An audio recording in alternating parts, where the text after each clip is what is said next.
Bismillah, Assalamualaikum warahmatullahi wabarakatuh. Kami dari kelompok 12 Filsafat Pendidikan akan mempresentasikan makalah yang berjudul Filsafat Pendidikan Kontemporer 2. Di sini saya Ulul Asmi akan menjelaskan mengenai filsafat pendidikan esensialisme dan filsafat pendidikan rekonstruksionisme.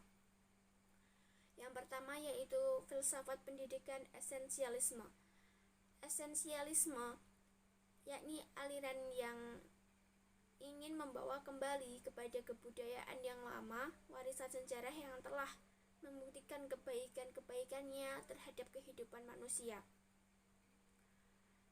Kebudayaan lama di sini yang dimaksudkan yaitu mulai dari kehidupan manusia pertama kali hingga sekarang ini. Aliran esensialisme dalam filsafat pendidikan itu adalah aliran yang menginginkan kita agar manusia kembali kepada kebudayaan lama yang dianggap telah memberi banyak kebaikan-kebaikan bagi umat manusia tadi. Esensialisme adalah filsafat pendidikan yang memandang fungsi sekolah sesuatu lembaga itu harus menjadi penerus warisan budaya dan sejarah kepada generasi penerus.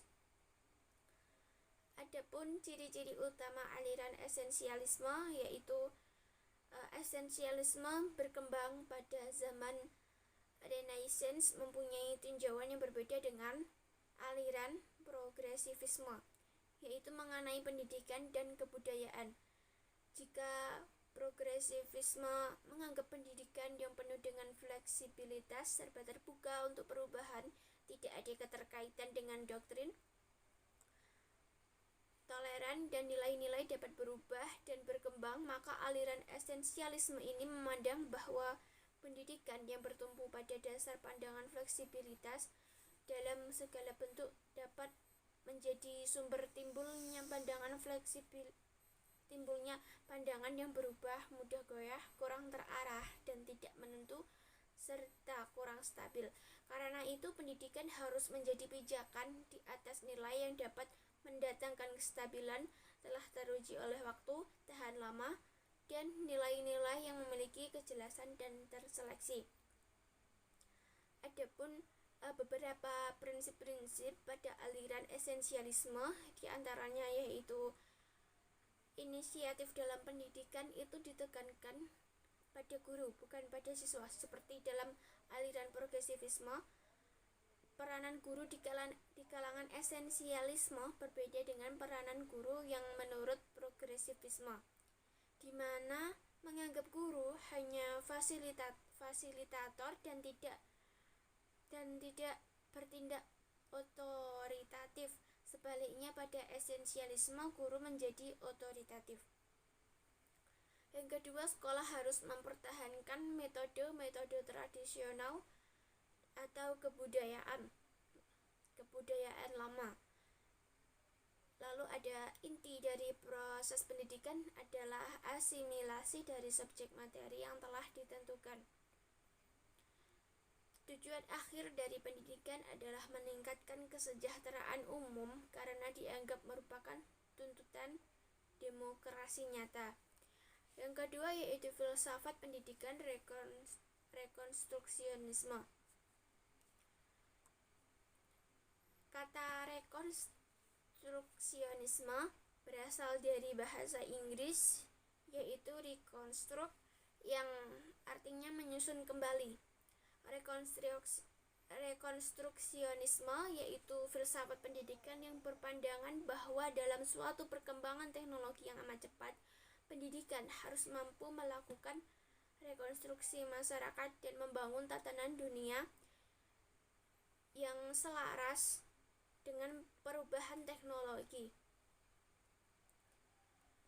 Dalam konteks filsafat pendidikan, rekonstruksionisme merupakan suatu aliran yang berusaha untuk merombak tatanan susunan hidup kebudayaan yang bercorak modern. Pada prinsipnya, aliran rekonstruksionisme sepaham dengan aliran perennialisme, yaitu berawal dari krisis kebudayaan modern. Kedua aliran ini memandang bahwa keadaan sekarang merupakan zaman yang mempunyai kebudayaan yang terganggu oleh kehancuran, kebingungan, dan kesimpang-siuran.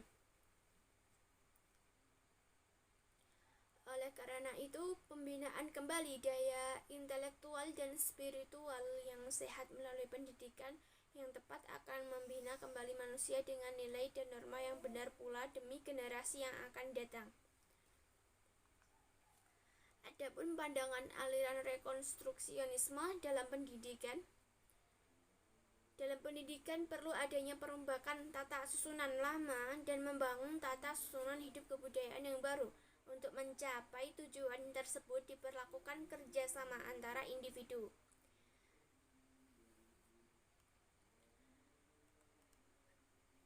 Tujuan dari pendidikan aliran rekonstruksionisme ini adalah terciptanya siswa yang sadar tentang masalah politik, sosial, ekonomi yang terjadi di masyarakat. Selain itu, siswa dapat memiliki keterampilan untuk memecahkan suatu masalah atau problem yang terjadi di masyarakat. Dengan demikian akan tercipta tatanan masyarakat yang baru. Sekian dari saya, akan dilanjutkan oleh teman saya untuk membahas filsafat pendidikan behaviorisme dan perbandingan filsafat pendidikan esensialisme, rekonstruksionisme, dan behaviorisme ditinjau dari ontologi pendidikan, epistemologi pendidikan, dan aksiologi pendidikan. Sebelumnya, Assalamualaikum warahmatullahi wabarakatuh. Perkenalkan, nama saya Winawati, saya dari kelompok 12 dan di sini saya akan melanjutkan presentasi dari rekan saya. Dan di sini saya akan membahas tentang pendidikan behaviorisme. Behaviorisme merupakan salah satu aliran psikologi yang meyakini bahwa untuk mengaji perilaku individu harus dilakukan terhadap setiap aktivitas individu yang dapat diamati, contohnya bukan pada peristiwa hipotesis yang terjadi dalam diri individu. Oleh karena itu, penganut aliran behaviorisme atau sejenisnya menolak keras adanya aspek-aspek kesadaran atau menetalis dalam individu.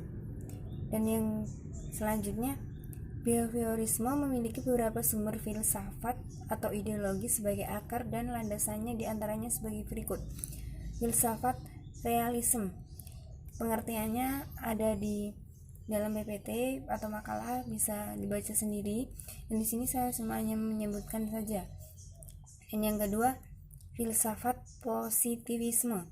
Dan yang ketiga, filsafat materialisme.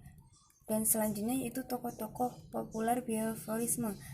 Dan yang pertama yaitu ada Ivan Plow, dan yang kedua Watson, yang ketiga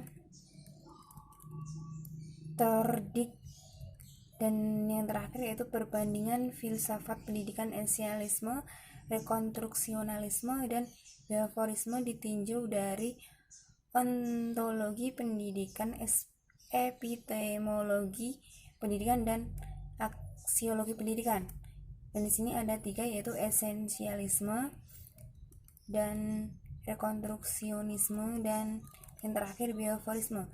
Pengertiannya ada di makalah, bisa dibaca sendiri. Kurang lebihnya saya mohon maaf. Wassalamualaikum warahmatullahi wabarakatuh.